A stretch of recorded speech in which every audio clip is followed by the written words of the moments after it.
प्रिय प्रेमी राम भक्तों, प्रिय सज्जनों, प्रस्तुत प्रसंग श्री गोस्वामी तुलसीदास जी द्वारा रचित श्री रामचरितमानस के सुंदर कांड से है। प्रसंग में जब श्री हनुमान जी श्री सीता जी का पता लगा करके श्री रामचंद्र जी के पास आते हैं, श्री रामचंद्र जी के पूछने पर हनुमान जी अभिमान रहित शब्दों में कहते हैं कि कहु कपि रावण पालित लंका, के विधि दयो दुर्गयति बंका। कि हे हनुमान जी, कपि यानी हनुमान जी के लिए संबोधित किया गया है शब्द। रावण के द्वारा सुरक्षित लंका, जो इतना अद्वितीय किला है, बंका माने अद्वितीय, देहो जला दिया, दुर्ग माने किला। कि हे हनुमान जी, रावण के द्वारा सुरक्षित लंका जो अद्वितीय है, उसके किले को तुमने किस प्रकार जलाया। प्रभु प्रसन्न जाना हनुमाना, बोला बचन विगत अभिमाना। प्रसन्न माने खुश, विगत माने बिना, अभिमान माने घमंड। श्री रामचंद्र जी को प्रसन्न जानकर यानी खुश जानकर श्री हनुमान जी बिना घमंड रहित शब्दों के, बिना अभिमान के यानी अभिमान रहित शब्दों में बोले। शाखा मृग कै बड़ी मनुषाई, शाखा ते शाखा पर जाई। शाखा मृग, शाखा माने डाली, मृग माने चलने वाले यानी डाली पर विचरण करने वाले। शाखा मृग यानी बंदर, बंदर माने कपि, कपि माने यानी हनुमान जी। मनुषाई माने पुरुषार्थ। हे स्वामी, हे प्रभु राम जी, शाखा मृग यानी बंदर का बस यही बड़ा पुरुषार्थ है कि वह एक डाली से दूसरी डाली पर चला जाता है। नांगी सिंधु हाटक पुर जारा, निश्चर घन बधि विपिन उजारा।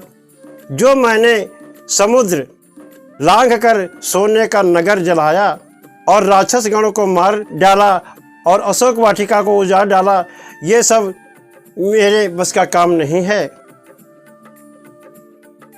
सो सब तव प्रताप रघुराई, नाथन कछु मोरि प्रभुताई। हे स्वामी, हे नाथ, ये सब आपका प्रताप है। रघुराई यानी रघुवंश के जो राई यानी स्वामी, जो रघुवंश मणि हैं यानी श्री रामचंद्र जी हैं, उनके द्वारा, उनके प्रताप के द्वारा ये सब हुआ। हे नाथ, इसमें कोई भी मेरी प्रभुताई यानी इसमें कोई भी मेरी पुरुषार्थ, कोई भी मेरा बड़प्पन नहीं है। ताक कहो प्रभु कछु अगम नहीं, जा पर तुम अनुकूल। हे स्वामी, हे नाथ, जिस पर आप प्रसन्न हो उसके लिए कुछ भी अगम्य यानी जहाँ जो काम नहीं हो सकता हो, ऐसा कोई काम नहीं है, क्योंकि आपकी अनुकूलता पर सभी काम बड़े आसानी से हो जाते हैं। जैसे रुई जो स्वयं बहुत जल्दी जल जाने वाली वस्तु है, बड़वानल यानी वो आग जो समुद्र में लग जाती है, यानी बड़वानल, समुद्र की आग को बड़वानल कहते हैं, जो समुद्र के पानी को सदैव निरंतर बराबर रखती है, न घटने देती है न बढ़ने देती है।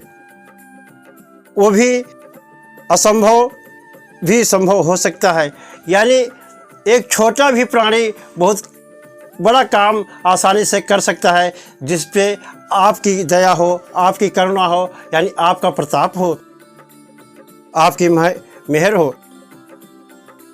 हे स्वामी,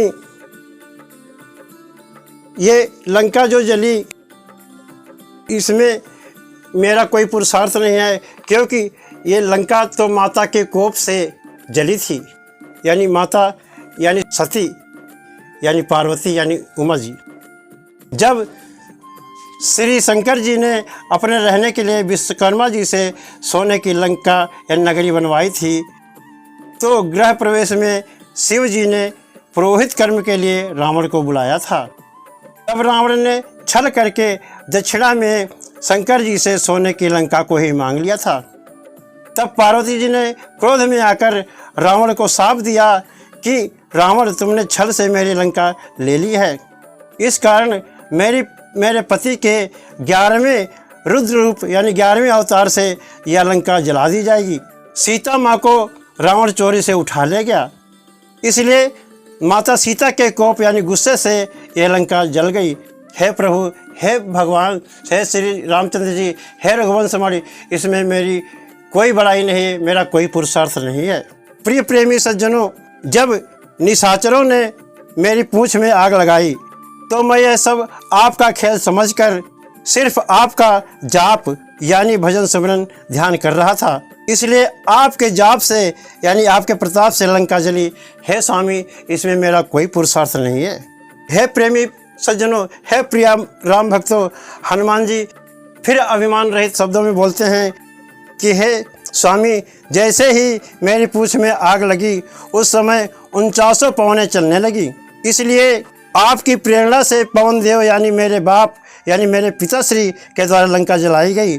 हरि प्रेरित ते ही अवसर चले पवन 49, आपकी ही प्रेरणा से पवन देव 49 रूपों में प्रकट हो गए और उन्होंने लंका जला दी। हे स्वामी, इसमें मेरा कोई पुरुषार्थ नहीं है।